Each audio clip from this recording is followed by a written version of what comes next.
ആ ഇടവകയിൽ ഒറ്റയ്ക്കൊരു അമ്മച്ചി താമസിക്കുന്നുണ്ട്. അച്ഛൻ വെച്ച് പിടിച്ച് അമ്മച്ചിയുടെ വീട്ടിൽ ചെന്നു.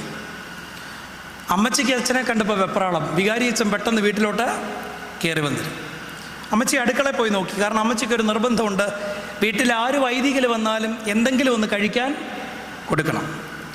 അമ്മച്ചി അടുക്കളയിൽ പോയി നോക്കി. അവിടെ ആകെ വീട്ടിലുള്ളത് 3 അവലോസുണ്ടയാണ്. കോട്ടയം തൊട്ട് തെക്കോട്ട് ഈ അവലോസുണ്ടെന്ന് പറഞ്ഞാൽ ഞെക്കിയാൽ പൊട്ടും. പക്ഷെ നിങ്ങൾ കോട്ടയത്ത് അപ്പുറത്തോട്ട് വടക്കോട്ട് വരണം. കണ്ടനാട് അങ്കമാലി പ്രദേശങ്ങളിൽ വന്ന എറിഞ്ഞാൽ പോലും പൊട്ടുകയില്ലാത്ത ഉണ്ടയാണ്. അപ്പോൾ ഈ വടക്കത്തെ അമ്മച്ചി എന്ത് ചെയ്തു?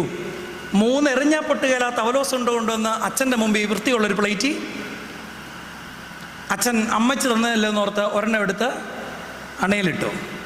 പക്ഷെ അവലോസുണ്ട നിങ്ങളെന്നാ ചത്ത പോലെ ഇരിക്കുന്നേ? അവലോസുണ്ട പൊട്ടുന്നില്ല. അച്ഛൻ ഇടത്തെ കവളിലും വലത്തെ കവളിലും